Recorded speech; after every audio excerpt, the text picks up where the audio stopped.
শ্ৰদ্ধাৰ শিৱসাগৰৰ সাংবাদিক বন্ধুসকল, আপোনালোক আটাইকে নমস্কাৰ। নতুন বছৰৰ শুভেচ্ছা আৰু আগন্তুক মাঘ বিহুৰ শুভেচ্ছা জনাইছোঁ। আজি শিৱসাগৰত জানে আপোনালোকে যে আমাৰ কোচ ৰাজবংশী উন্নয়ন পৰিষদৰ 2,20,00,000 ধনেৰে নিৰ্মিত যি চিলাৰায় ভৱন তাৰ উন্মোচনী অনুষ্ঠান, আৰু সেই উন্মোচনী অনুষ্ঠানৰ লগত এখন সংবাদ মেলৰো আমি আয়োজন কৰিব লগা হ'ল। এই কাৰণত আপোনালোকে দেখিছে যে যোৱা পৰহি CC2R মুখ্য আহ্বায়ক আদিত্য খাকলাৰী ডাঙৰীয়াই এক বক্তব্য ৰাখিছে। তেওঁলোকে এক প্ৰেছ বিবৃতিৰ যোগে তেওঁলোকৰ কথাখিনি কৈছে। অসমৰ মাননীয় মুখ্যমন্ত্ৰীক তথা আমাৰ মন্ত্ৰীগোটৰ যি অধ্যক্ষ আছে ৰণোজ পেগু ডাঙৰীয়াক তেওঁলোকৰ কথাখিনি তেওঁলোকে জনাইছে। তেওঁলোকে এমাহ সময় লৈছিলে তেওঁলোকৰ কথাখিনি জনোৱাৰ কাৰণে, আৰু কি জনাব সেয়া কিন্তু আমি আগতে অনুমান কৰিছিলোঁ যে তেওঁলোকে কি জনাব এমাহ পিছত, আৰু আমাৰ মানে যিটো আমি অনুমান কৰিছিলোঁ সেইটো সত্য প্ৰমাণিত কৰি তেওঁলোকে সেইটোকে জনালে। তেওঁলোকে 6 জনগোষ্ঠীৰ আমাৰ কোচ ৰাজবংশী, আহোম, মৰাণ, মটক, চুতীয়া, আদিবাসী এই আটাইখিনিৰ তেওঁলোকে জনগোষ্ঠীৰ চিডুলিঙৰ তেওঁলোকে বিৰোধিতা কৰিলে। তেওঁলোকে ভাবিলে যে এক্সিষ্টিং যিখিনি ট্ৰাইবছ আছে সেই জনজাতিকৰণ তেওঁলোকৰ পৈতৃক সম্পত্তি বুলি ভাবি তেওঁলোকে এইটো আৰম্ভ কৰিলে। এতিয়া অসমত এনেকুৱা গুণ্ডাগিৰি আৰম্ভ কৰিলে যে তেওঁলোকৰ বাহিৰে আৰু আন কোনো নতুনকৈ মানুহ চিডুলিং হ'ব নোৱাৰে, আন কোনো মানুহ পিছ পৰি থাকিব নোৱাৰে, আৰু পিছপৰা মানুহখিনি কোনো আগবাঢ়ি যাব নোৱাৰে। তেওঁলোকৰ বক্তব্য, তেওঁলোকৰ মন্তব্য এতিয়া এনেকুৱা ধৰণৰ। তাৰ কাৰণে তেওঁলোকে যি কৰিব লাগে যেনেকুৱা ধৰণে কৰিব লাগে, কাৰোবাৰ যদি ভৰিত ধৰিব লাগে ভৰিত ধৰিব, ক'ৰবাত যদি তেওঁলোকে হিংসাত্মক ঘটনাৰ ৰূপ ল'ব লাগে তেওঁলোকে হিংসাত্মক ঘটনাৰ ৰূপ ল'ব। আপোনালোকে দেখিছে যে সোণাপুৰত যি তেওঁলোকে এখন সমাৱেশ কৰিছিলে, তাত তেওঁলোকে টংকেশ্বৰ যি ৰাভা CM যে আমাৰ ৰাভা, তাত তেওঁলোকে কৈছিলে আমাৰ চকু উলিয়াই দিব, ঘুকুটীয়া চকু উলিয়াই দিব। গতিকে তেওঁলোকে এনেকুৱা ধৰণৰ বক্তব্য ৰাখি পেলাই আমাক উত্তেজিত কৰাৰ কাৰণে চেষ্টা কৰিছে তেওঁলোকে। কিন্তু আমি তেওঁলোকৰ এই আশা আমি তেওঁলোকৰ একেবাৰে আমি প্ৰত্যাহ্বান জনাইছোঁ। কাৰণ আচল কথা হ'ল এই বড়োসকল আচলতে আমাৰ এই অসমৰ ভূমিপুত্ৰই নহয়। আপোনালোক মোতকৈ বেছি শিক্ষিত, আপোনালোকে এই সংবাদ জগতৰ লগত জড়িত, গতিকে আপোনালোকে ভালকৈ জানে যে বড়োসকল আচলতে ক'ৰ পৰা তেওঁলোক আহিছে। তেওঁলোকতো তিব্বতৰ আহিছে, সেই কথাটো মই কোৱা নাই। তিব্বতৰ পৰা যে বড়োসকল আহিছে সেই কথাটো মই কোৱা কথা নহয়, সেয়াচোন আমাৰ কোৱা কথা হ'ল আমাৰ ইতিহাসবিদ গিৰিয়াসনে কৈছিলে। গিৰিয়াসনে তেওঁলোকৰ বক্তব্যত লিখিছিলে যে তেওঁলোকে তাৰ মাজভাগত কেনেকৈ আহি পেলাই তেওঁলোকে বৰ পা লৈ পেলাই সেই জনগোষ্ঠীৰ মানুহে বড়ো হ'লে।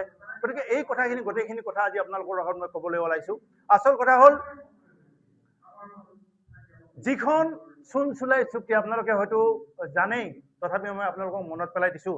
1865 চনৰ যিখন চুনচুলাই চুক্তি হৈছিল, সেই চুনচুলাই চুক্তিৰ পিছত সেই বড়োসকল অসমীয়া লৈ আমাৰ অসমলৈ প্ৰব্ৰজিত অসমীয়া হিচাপে তেওঁলোকে অসমত থাকিব পৰা যি ক্ষমতা, সেই ক্ষমতাখিনি তেওঁলোকে পালে।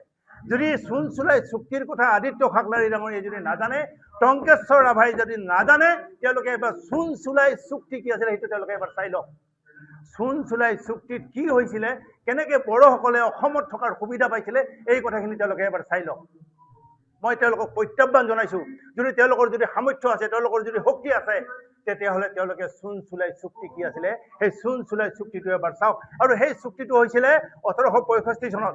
কাৰণ আপোনালোকে জানে যে ঝাউলীয়া ধুমা যি আমাৰ ঝাউলীয়া ধুমাৰ নেতৃত্বত আমাৰ কোচ ৰাজ্যৰ যি বিজনী, আমাৰ জানে আপোনালোকে বিজনী এখন ৰাজ্য, বঙাইগাঁও জিলাৰ এতিয়া অভয়াপুৰীত তাৰ ৰাজধানী আছে, বিজনী ৰাজ্যৰ ৰাজধানী।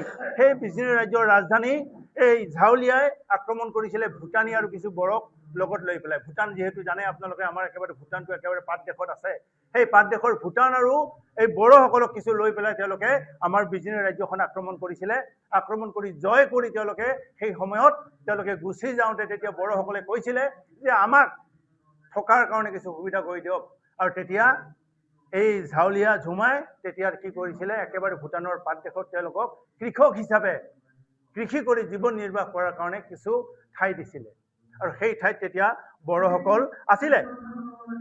আকৌ আপোনালোকে জানে যে আমাৰ যি ইয়াণ্ডাবু সন্ধি হৈছিলে ব্ৰিটিছে, এই ব্ৰিটিছে যেতিয়া ইয়াণ্ডাবু সন্ধিৰ পিছত যেতিয়া আমাৰ ভাৰতবৰ্ষ যেতিয়া ব্ৰিটিছৰ হাতত গ'ল, সেই ব্ৰিটিছে আকৌ কি কৰিলে, এই ভুটীয়াসকলক, যি ভুটীয়াসকলে খেদি পেলাই আমাৰ বিজনী ৰাজ্যখন জয় কৰিছিলে, সেই ভুটীয়াক খেদিলে, আৰু লগতে কাক খেদিলে, সেই বড়োখিনিকো খেদিলে। তেতিয়া আকৌ সেই বড়োখিনিয়ে তেতিয়াৰ পৰা কিন্তু তেওঁলোকে যদি দেখাত যদি তেওঁলোকে নিজকে বহুত মানে একেবাৰে নিবকা নিচমা দেখাই আচলতে বুদ্ধিয়ক আৰু তেওঁলোক তেতিয়াৰ পৰাই বুদ্ধিয়ক আছিল তেওঁলোকে ইংৰাজক ক'লে যে নহয় মহাশয় আমাক ইয়াত অলপ থাকিব দিয়ক তেতিয়াও ইংৰাজসকলে তেওঁলোকক এই 1865 চনত যি খেদিব দিছিলে সেই খেদাৰ ফলত সেই তেতিয়াই তেওঁলোকক তাত থকাৰ সুবিধা কৰি দিছিলে আৰু সেই তেতিয়াৰ পৰা তেওঁলোকে তাত আমাৰ সেই ভূটানৰ পাত দেশত বড়োসকলে আছিলে আপোনালোকে জানে য'ত কোকৰাঝাৰ এতিয়া BTC আছে য'ত হাগ্ৰামা মহিলা দৌৰীয়া য'ত এতিয়া আমাৰ হেৰি চলি আছে পাৰিকত চলি আছে সেইখন আমাৰ একেবাৰে কোচ ৰাজ্যৰ চিকনাঝাৰ তাৰ একদম মাজমজিয়াত শুনি আচৰিত হ'ব ক'ৰ মানুহ আহিলে ক'ত আছিলে আৰু কেনেকৈ ইয়াত হ'ল আপোনালোকে জানে যে যি আমাৰ NDFB গোট আছিলে যি বড়োসকলৰ তেওঁলোকেতো একদম স্পষ্ট ভাষাত কৈছিলে NDFBৰ এটা গোটে যে আমি ভাৰতীয় নহয় তাৰ প্ৰমাণ আমাৰ ওচৰত এতিয়াও আছে তেওঁলোকে স্পষ্ট ভাষাত কৈছিলে যে আমি ভাৰতীয় নহয় আমি তিব্বতী মূলৰ আমি চীনা বংশোদ্ভূৰ হয় গতিকে সেইসকল মানুহে এতিয়া কৈছে অসমৰ ভূমিপুত্ৰ তেওঁলোক কোচ ৰাজবংশীসকল অসমৰ ভূমিপুত্ৰ নহয় যি কোচ ৰাজবংশীয়ে আজি অসমত শংকৰদেৱক প্ৰতিষ্ঠা কৰিলে সেই কোচ ৰাজবংশীক আজি কয় যে আমি বোলে কোচ ৰাজবংশীসকল বোলে ইয়াৰ নহয় আমি বোলে তেওঁলোকৰ ভূমিপুত্ৰ নহয় আমি বোলে চিডুলিং পোৱাৰ যোগ্য নহয় আপোনালোকে জানে যে আমাৰ ভাৰতীয় সংবিধান মতে যিসকল এই ঠাইৰ আদিবাসী মানে মই সেই টি টাইপছৰ কথা ক'ব জানে আদিবাসী মানে মূল তেওঁলোকে ইয়াৰে ভূমিপুত্ৰ হয় আৰু আমি যিহেতু অসমৰ ইয়াৰে যিহেতু আদিবাসী হয় গতিকে আমি সাংবিধানিকভাৱে ইয়াৰে আমি ভূমিপুত্ৰ হয় কিন্তু আমি এতিয়া চিডুলিং পোৱা নাই এতিয়াও আমি চিডুলিং নপোৱাৰ বাবেহে আমি সাংবিধানিক যিটো আমাৰ চিডুলিং সেইটো বিচাৰিছোঁ আৰু সেইটো আমি কোনো আদিত্য খাকলাৰী হওক টংকেশ্বৰ ৰাভা হওক আমি সেইটো কাৰো পৰা বিচৰা নাই আমাৰ সাংবিধানিক অধিকাৰ বিচাৰিছোঁ আমাৰ সাংবিধানিক মুৰব্বী অসমৰ সাংবিধানিক যি মুৰব্বী আছে আমাৰ হিমন্ত বিশ্ব শৰ্মা ডাঙৰীয়াৰ পৰা আৰু তেখেতে ইতিমধ্যে এটা সিদ্ধান্ত দিছে আৰু সেই সিদ্ধান্তত তেওঁলোকে কি হ'লে যে যিটো সিদ্ধান্ত দিছে সেই সিদ্ধান্তত তেওঁলোকে এতিয়া ভাবিলে যে এতিয়া বাকীখিনি এতিয়া 6 জনগোষ্ঠীয়ে জনজাতিকৰণ হ'ব গতিকে জনজাতিকৰণ হ'লে আমাৰতো আৰু সেই সান্দ খোৱা বালিটো তল যাব গতিকে তেওঁলোকে এতিয়া যি ইচ্ছা তাকে তেওঁলোকে ক'বলৈ আৰম্ভ কৰিছে তেওঁলোকে পাৰিলে ক'ব খোজে এতিয়া আমাৰ মাজত ভেদ কোচ ৰাজবংশীৰ মাজত ভেদ আমাৰ ৰাজবংশী ভাষা কোচ আমাৰ ডাইনেষ্টি হয় তেওঁলোকে যদি এতিয়াও নাজানে আপোনালোকে জানে যে কোচবিহাৰত থকা যি আমাৰ ৰাজবাৰী আছে সেয়া আমাৰ নৰনাৰায়ণ চিলাৰ ৰাজবাৰী শংকৰদেৱৰ যি তাত আপোনালোকে মধুপুৰ সত্ৰ য'ত শংকৰদেৱে চৰ্চা কৰিছিলে যাৰ দ্বাৰা আজি অসম চহকী হ'ল সিদিনা আপোনালোকে বটদ্ৰৱাৰত দেখিলে ইমান ডাঙৰ গুৰুজনাৰ তাত এটা প্ৰেক্ষাগৃহ বনাইছে এটা ধুনীয়া এটা ঠাই বনাইছে সেইখিনি গোটেইখিনি শংকৰদেৱ মানে কোন চিলাৰাই মানে নৰনাৰায়ণ য'ত কোচ ৰাজবংশীৰ নাম তাত জড়িত হৈ আছে গতিকে এই কথাবিলাক যদি তেওঁলোকে পাহৰি যায় তেতিয়াহ'লে আমাৰ বৰ ডাঙৰ কথা হ'ব গতিকে মই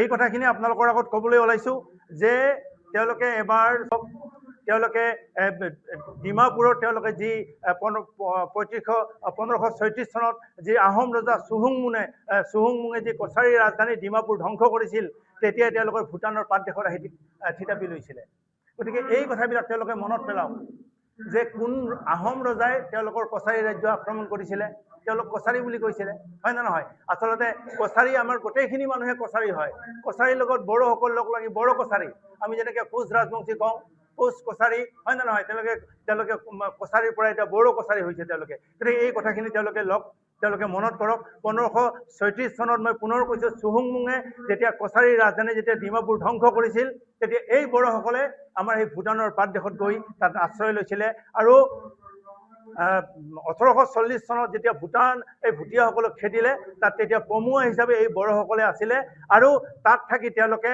আমাৰ যিখিনি থলুৱা যিখিনি কছাৰী আছিলে তেওঁলোকৰ লগত লগ লাগি তেওঁলোকে বড়ো কছাৰী বুলি এটা মডাৰ্ণ এটা সৃষ্টি কৰিলে যিটো আজিৰ বড়ো কছাৰী গতিকে তেওঁলোক ইয়াৰ মানুহ হয় নে নহয় সেয়া আপোনালোকে নিশ্চয় বুজিব সেয়া নিশ্চয় তেওঁলোকে আপোনালোকৰ যোগেৰে আমি এইখিনি কথাই ক'ব বিচাৰিছোঁ তেওঁলোকে এবাৰ নিজকে পঢ়িয়াই চাওক তেওঁলোকে এবাৰ তেওঁলোকে বিশ্লেষণ কৰক নিজকে বিশ্লেষণ কৰিলে পাব আৰু এটা আটাইতকৈ ডাঙৰ কথা হ'ল এতিয়াও মই সেই কথাটো এতিয়াও ক'ব খোজা নাই ভাতৃঘাতী এটা সংঘৰ্ষ তেওঁলোকে বিচাৰিছে যিটো ভাতৃঘাতী সংঘৰ্ষ আমি এৰাই চলিব খুজিছোঁ আমাৰ চকুটো উলিয়াব খুজিছে টংকেশ্বৰ ৰাভাই আমি কৈছোঁ ভাই চকুটো উলিয়াই দিয়া পাৰিলে এটা নহয় দুটাই উলিয়াই দিয়া তেতিয়া আৰু আপোনালোকৰ অত্যাচাৰ আমি সহ্য কৰি দেখাটো নাপাম গতিকে আমি কৈছোঁ আমাৰ দুটাই চকু উলিয়াই দিয়ক, আমি ভাতৃঘাতী সংঘৰ্ষত যোৱা নাই। আমি বিচাৰিছোঁ যে সমাগত নিৰ্বাচন আহিছে, আপোনালোকে দেখিছে সৌ সিদিনা আদিত্য খাকলাৰী ডাঙৰীয়া, যি আদিত্য খাকলাৰী ডাঙৰীয়া ইমান বিৰোধিতা কৰি আছে, আমাৰ মুখ্যমন্ত্ৰী ডাঙৰীয়া ইমান তোষামত কৰিলে, তাৰ পৰা এটা কথা আমি স্পষ্ট বুজি পাইছোঁ যে আদিত্য খাকলাৰী ডাঙৰীয়া নিশ্চয় কাৰোবাৰ এজেণ্ট।